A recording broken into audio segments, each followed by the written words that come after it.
জ্ঞানম তেয়ম সবিজ্ঞানম ইদম বক্ষ্যামি অশেষতঃ যৎ জ্ঞাত্যানিহ ভয়ান্যৎ জ্ঞাতব্যম অবশিষ্যতে।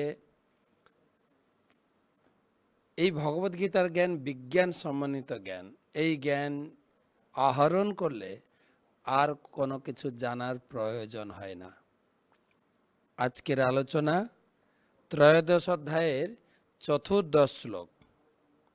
সর্বত পাণিপাদম তৎ সর্বত শিশিরোন্মুখং সর্বত শ্রুতিমান লোকে সর্বম আবৃত্য তিষ্ঠতি। সর্বত পাণিপাদম তৎ সর্বত শিশিরোন্মুখং সর্বত শ্রুতিমান লোকে সর্বম আবৃত্য তিষ্ঠতি। অনুবাদ: সর্বত্রই তার হস্ত, পদ, চক্ষু, মস্তক ও মুখ বর্তমান।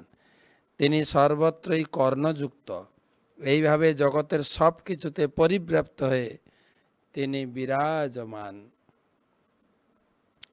আলোচনা হচ্ছে জ্ঞেয় বস্তু। জ্ঞেয় বস্তু মানে জ্ঞানের উদ্দেশ্য, কি জানবো জ্ঞান গ্রহণ করে। তো ত্রয়োদশ শ্লোক থেকে আলোচনা শুরু হয়েছে। জানার মূল বিষয় হচ্ছে ভগবান, যিনি পরমাত্মা রূপে সকলের হৃদয়ে আছেন। এইটা যদি উপলব্ধি করতে পারি তাহলে জ্ঞান সম্পূর্ণ। তিনি কিভাবে আছেন? পরমাত্মা রূপে আছেন, কিন্তু পূর্ণ শরীরে। সব জায়গায় তার হাত, পা, শির মানে মাথা, চোখ, কান, তিনি সব শুনতে পাচ্ছেন, তিনি সব দেখতে পান, তিনি সব কিছু সাক্ষী রাখতে পারেন। সুতরাং আপনি বিপর্যয় করবেন কি করে? আমি সবাইকে এড়াতে পারি, সবার চোখে ধাঁধা দেখাতে পারি, কিন্তু ভগবান তিনি তো হৃদয়ে বসে আছেন। আমার কোনো কিছু করার আগেই তিনি জেনে যান আমি কি চিন্তা করছি, কি করতে যাচ্ছি। তাই সর্বতোভাবে সাবধান হওয়া উচিত।